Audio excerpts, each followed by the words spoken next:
The Falmouth Commodores just arrived at Chatham to face the Chatham Anglers for the first time this season. Welcome into Opening the Door. I'm Destiny Sanchez alongside Zach Sardenik and Matt Venezia. Zach, last night in Cotuit was a tough loss for the Doors. Cotuit's bats were definitely alive in the batter's box. What happened in Cotuit last night? Yeah, I mean, tough night's the best and the easiest way to describe it. It was brutal out there for the Doors, but at the end of the day, it's just one game.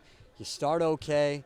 Cotuit gets a couple solo shots. Those don't hurt you too bad, but then the floodgates open. 12 runs on 18 hits. At the end of the day, you're not going to get much worse than that. So you just got to bounce back today. It's a game over. On to the next one. A chance to right the ship today against Chatham, going into a couple of home games in the next couple of days. Just try and get things back on the right track and find your way back into the win column. Matt, we have a Davis versus Davis pitching matchup tonight with Braden Davis for Falmouth and Gabe Davis for Chatham. What should we know about this pitching matchup?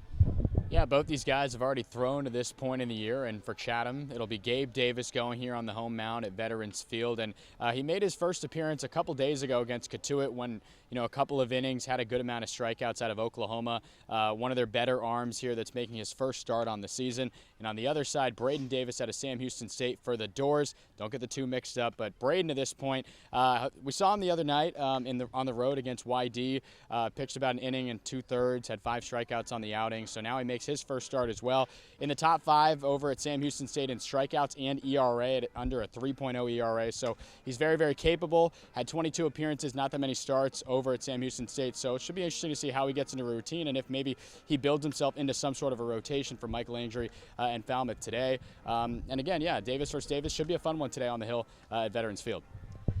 Throughout the season, we've seen the lineup change here and there, but we've seen some new names in the lineup for Falmouth. Who should we keep an eye out for Falmouth tonight? Yeah, you got to watch Travis Pizzana every second he's on the field. In the box, hit almost 400 this year for Oregon State. On the base pass, 36 stolen bags, including a school record 5 swiped bags in a single game for the Beavers earlier this year. And then defensively, back-to-back years as the Pac-12 all-defensive team second baseman. He's outstanding. He's out there at second tonight, hitting in the 3-hole. Got to keep your eyes open and on the edge of the seat every time he does anything on this diamond. And Matt, this is the first time we're seeing the Anglers here in Chatham. What should we keep an eye out for? Yeah, the guy we're going to be keeping an eye for has only been here 3 games. Carson Benj is in the 3-hole tonight. He's DHing for the Anglers today. We talked about him only being here 3 days, and he's made his impact. 8 for 12 so far for the Anglers. He has been a very consistent bat, hit 345 this year, coming in from school. So he's very, very effective. And again, this is an Anglers team that we talked about is still trying to get themselves off the mat a little bit, as is Falmouth. Both teams are at the basement of their respective divisions. So an interleague matchup here with 2 offensive teams that have the bats for sure. We just told you about 2 of them right there, and again, it's going to be about who can put together the at-bats against maybe some inexperienced starting pitching, at least right out of the gate, and then we'll see how the rest of the bullpens get involved, but I definitely would keep an eye on Binge. Again, a 7 home run hitter this year too, and he had 43 RBIs, so he's very, very capable in what he did at Oklahoma State. There's a couple Cowboys in the lineup, by the way, for the Anglers today, so again, should be a lot of guys to keep an eye out for, and hopefully it's Falmouth coming up with the other side victory tonight here on the road in Chatham.